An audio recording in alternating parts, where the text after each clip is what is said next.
Good morning. Welcome to the Seven Figures Club podcast. Whether you're listening to this at midnight or in the morning or whatever it is, we're going to get you going. Today's topics, boys and girls, entrepreneurial friends everywhere, aspiring entrepreneurs, is about the fact that business is a team sport. It's a team sport. You build the right team and you're going to watch magic. I'm going to talk to you about times when I've focused on team and how that's led to the most growth and impact, and other times when I've been very single-minded and thought really only about my own self-interest and how that hasn't benefited myself even as much as I would have thought.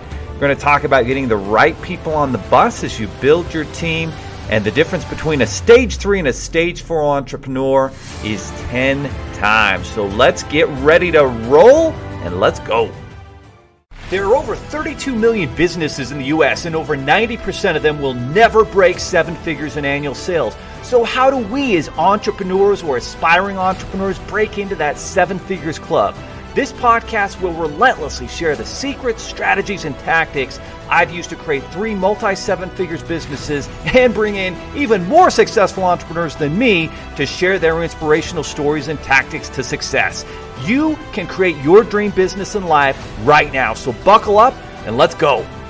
All right. Hope everybody is having a phenomenal day, week, month, and making 2020 still a breakthrough year in spite of all the wacky weirdness that we've all experienced, and finishing the year strong. It's like every day, every week, every month, every year, you want to finish strong in the fourth quarter, and that's where we're at. If you've ever watched a football game, you'll see in the end of the first and second half, like teams that can score within the last 2 to 3 minutes almost always win those games. That's what separates the contenders from the pretenders.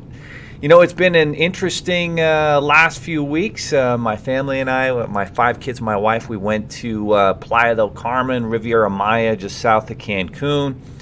Probably mentioned this in the last podcast. I can't remember.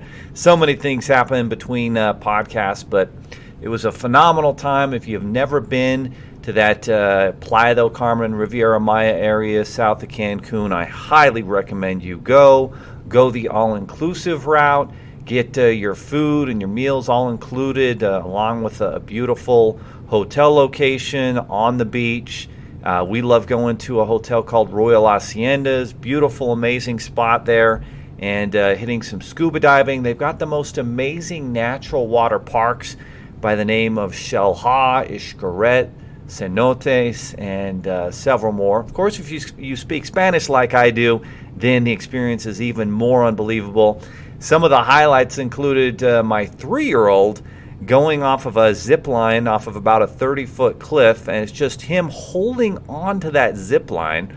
We had to lift him up, and we practiced hanging tight onto the pull-up bar before we took off and went to this location. It was raining pretty heavily that day, but it was beautiful, and it was so funny. He held on real tight and went all the way down and dropped into the water, and boy, he looked cute doing it. We got some great pictures of him, but it was funny. There were 8, 9, and 10-year-old kids there that were scared and wouldn't do it, and here's this 3-year-old Nick, and he's just not afraid of anything. So amazing time. Another cool experience was our 8-year-old Jonas participated in this big football, throw the football through this hoop activity in front of the a lot of the people there in the pool in the hotel, and he beat all the adults there and won the T-shirt and won the contest, and that was pretty epic as well. And then I remember running down the beach as it's just raining, almost hurricane levels of rain, with my 11-year-old son Marcus, and just the rain just pelting us in the face, and it was awesome. So it's always important to take time off and recharge those batteries and then come back ready to take over the world, and that's where we're at today. Now, today's topic, business is a team sport, and one of the problems that you see over and over in organizations, and I've certainly seen this in previous businesses that I've had and previous business partners who, basically made every decision with their own self-interest at hand, and that was really what dominated all the decisions that they made. And I've been reading a book called Tribal Leadership, and the guy who's narrating it in the Audible book version, not the most entertaining, intriguing, fascinating voice. I don't know if it's the author or who it is, but the concepts in that book are phenomenal. And it talks about different stages that businesses and people are in. Stage one is someone who's, a part of a gang, something violent, maybe illegal, that is really has this mentality that the world and everything in it sucks, very negative. And of course, that's what they get out of it. You've got, drug dealers and violent gangs and different groups like that have that mentality, and a lot of they move out of stage one into stage two. It's, well, the world doesn't completely suck, but my life sucks, right? Everything is against me. Everyone's out to get me. I'm a victim. Wah, wah, wah. Cry, cry, cry. Just like in Chapter 6 of Grant Cardone's the 10X rule. Don't be a little bitch.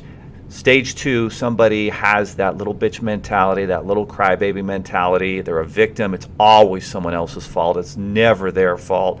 And they expect to fail at everything, and they are not engaged. It doesn't matter how much training and support and values and principles that you teach this person. No matter what, they kind of stay in that stage two. Now, the good news is everybody can move in and out of these stages. A stage one person can get all the way to a stage 5, and same with an organization. And it talked about different organizations that were able to jump from stage 2 to stage 3. And stage 3 is kind of what school is like. And in stage 3, it's I'm great, right? And so somebody goes to school, and schools were built, in the mid to late 1800s and early 1900s with really one focus in mind. And this is even more so true with colleges and universities. It was, how do we train people to become great employees at our factories? And that was the industrial age in the late 1800s, early 1900s, and that was the focus. And so it's the bell rings, go to school. Bell rings, take a break. Bell rings, go to lunch. And so in stage 4 or in stage 3, it's all about the individual becoming great and looking down on the rest. And school's a great example of that, because you've got teachers who, the pupil who, and I literally remember one class in college that this was so true. And I actually loved the class. The professor was actually one of the few who had real business experience, had worked at Bristol Myers at the top of their marketing department there. Phenomenal mind and entrepreneurial, maybe more of an entrepreneurial. He wasn't an entrepreneur that started businesses, I don't think, but a great professor, and for sure one of the hardest. I mean, he was using, amazing verbiage and diction and words that people had never heard of. You had to have a dictionary by your side, or you'd have no idea what the hell he was talking about. And Professor Sanderson was his name. And in this class, it was not so much about what we thought was true or what we learned in each book, but it was what the professor thought was true, right? And it was what his interpretation of some of the writings were, whether it was books and writings, excerpts from Ralph Waldo Emerson or Milton Friedman or some of the Adam Smith, The Invisible Hand, some of the great capitalist theorists and business writers over the last several hundred years.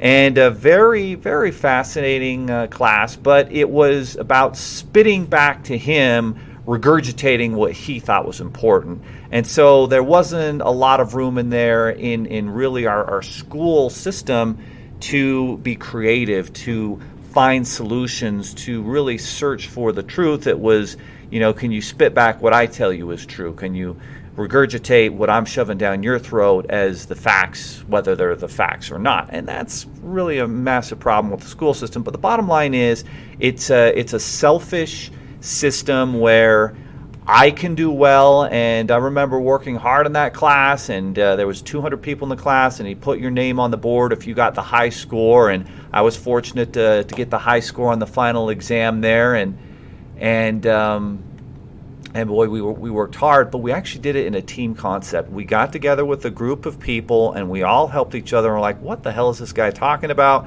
What does this mean? What does this article mean? And we went through, and all of us together worked hard as a team. And as a team, we actually all did really well, on that final exam. And it was really fun, building that team concept.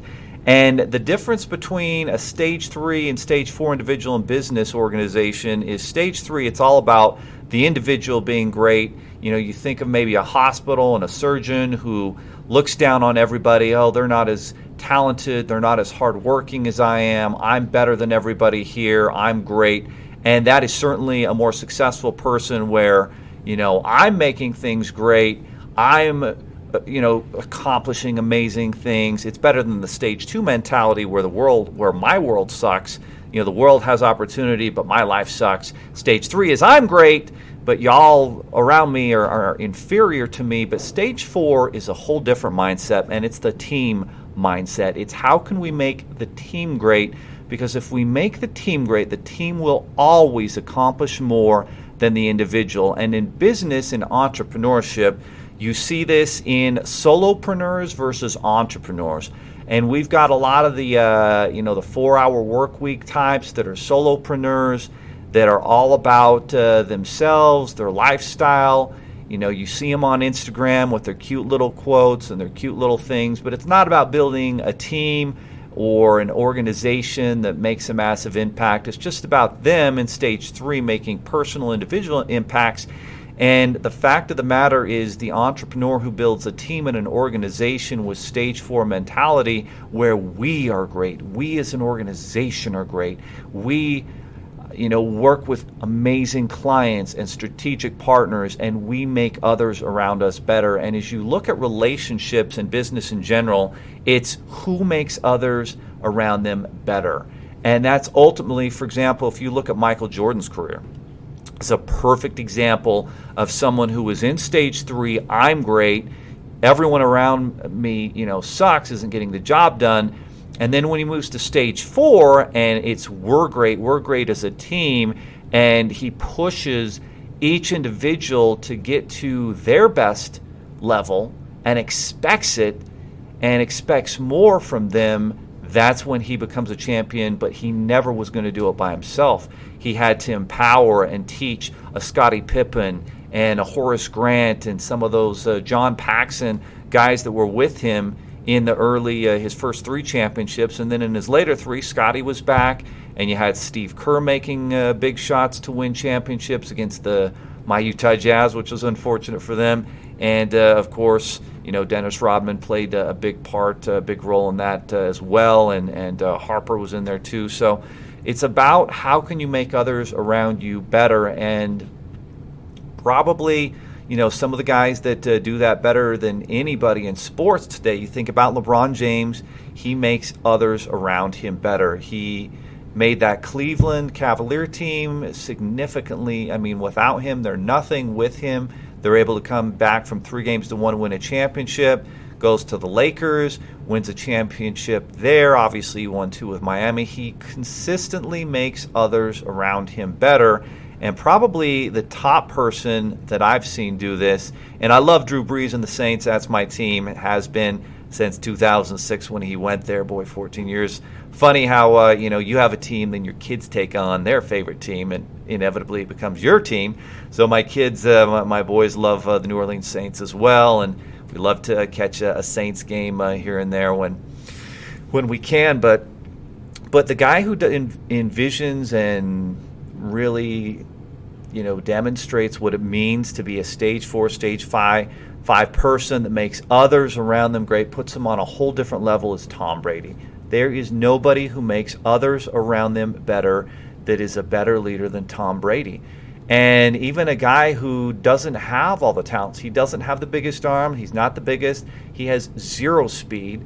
He's gotten really good at quarterback sneaking for first downs and touchdowns, but you're not going to see Tom Brady run generally for longer than a yard. It's going to be a quarterback sneak. He's not a tremendous, high speed, quickness athlete with quick twitch muscles, but he has gotten every bit of talent. He's exceptional at reading defenses, at finding weaknesses, and at making every single person around him accountable better and able to achieve things that they would never be able to anywhere else. And that is amazing leadership. And then you can look at other leaders, obviously in business, Jeff Bezos, how he has gotten so much and built probably the most effective team on the planet. Elon Musk with SpaceX, which just had just sent 4 astronauts to the International Space Station.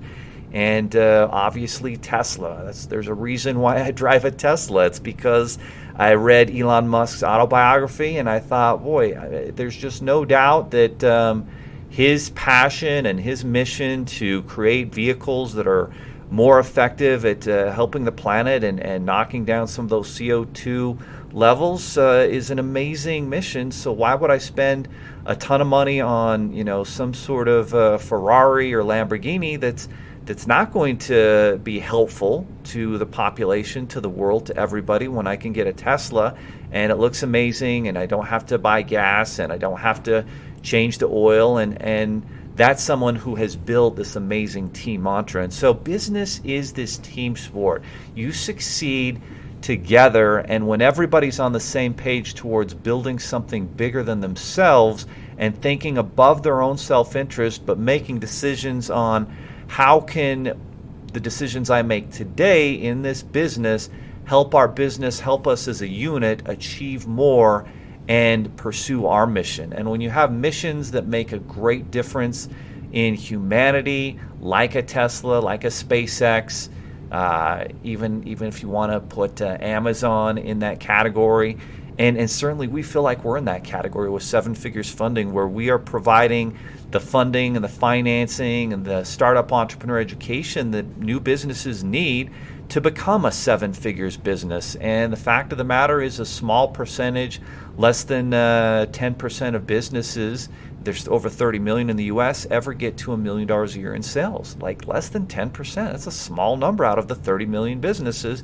And our goal is to be able to make a big enough difference in the education and the tax savings, in the corporate credit, in the financing, and understanding returns on money through good marketing and sales tactics to be able to build 7 figures empires and businesses for our clients and create jobs and economies, because we know that entrepreneurs are going to solve the majority of our problems. Government's going to do their best to support, and you got to take your hat off to them.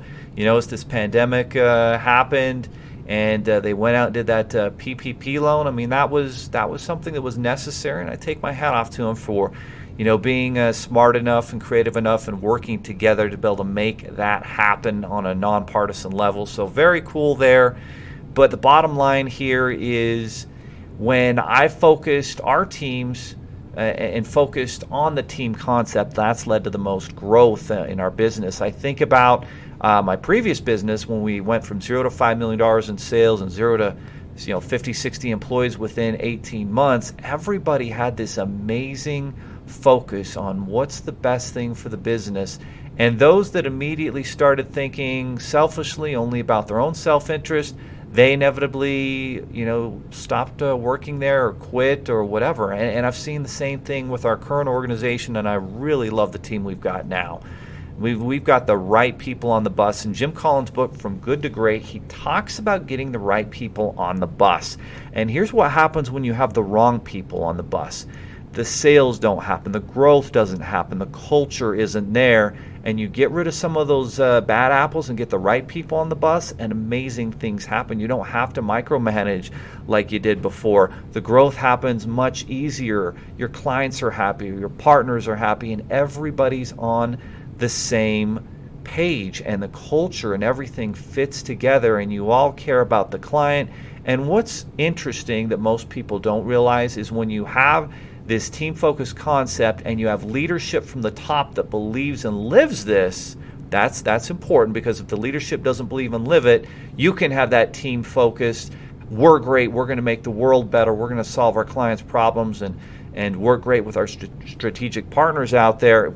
If the leadership isn't there, then you're your own ideas and focus on that may or may not come to pass. But when everybody has that same singular focus of, making solutions for the clients that are going to be best for the business, best for the clients, best for the strategic partners that work with the clients, and that's when magical things happen. And if you don't have the right people on the bus, if you need to make a big pivot, like when the pandemic hits and everything has to go online, you're going to struggle. You have the right people on the bus can turn around 180 degrees and you don't skip a beat because you've got the right people on the bus.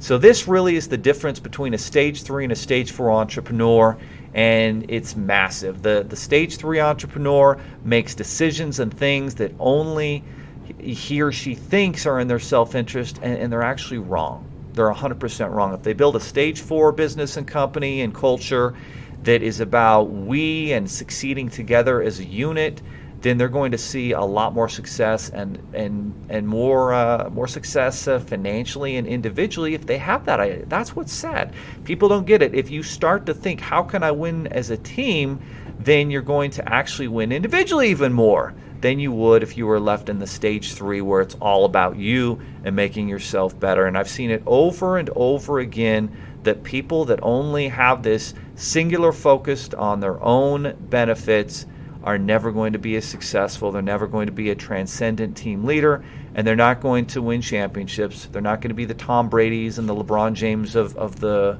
sports world in the business world because they only have a singular focus of themselves.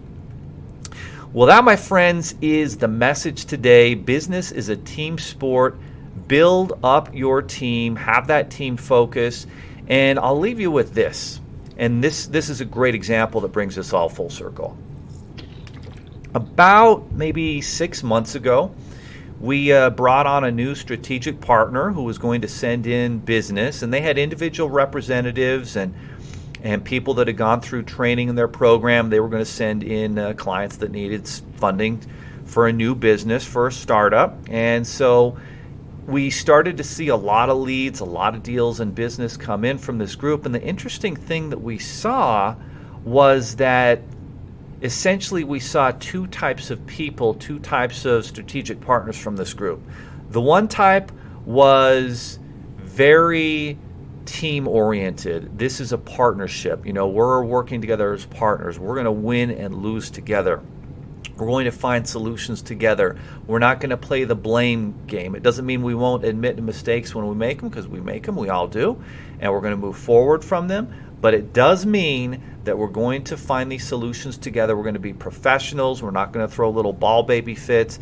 And guess what? Those people have funded a lot of deals, and we paid out, tens of thousands in commissions to these individuals, and they've been a pleasure to work with. They've pointed out problems. We've admitted to them. We've made those resolutions. We've pointed out issues on their end. They've admitted to them.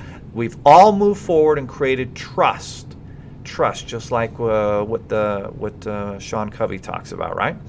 And so now the next step in this process is, what about the other groups? Well, there's another group of these strategic partners, and inevitably they'll send in just a very small amount of business, and then they will treat us like we are their slaves. And we are slaves, and they're cracking the whip on us, and what's going on with this, and why isn't this moving forward?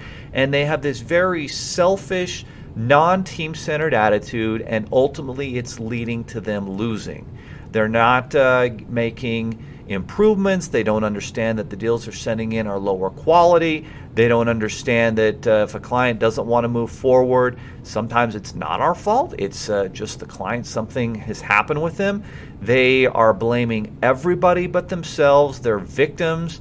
And inevitably, instead of doing larger amounts of volume, they're doing itty-bitty, volume, where they'll send in just a couple leads and then hang their hat on that and hope that that's going to translate into lots of commissions instead of focusing on generating a lot of volume, where the law of big numbers is going to come out in their favor. And so this is a perfect example of people who have the wrong focus in business, all about them, all about the blame game, and they're not going to succeed. They're just not. And then the other group that's professional, that focuses on solutions, points out issues, we all resolve them together, and we all move forward and we win as a team. And so that, my friends, is the lesson for today.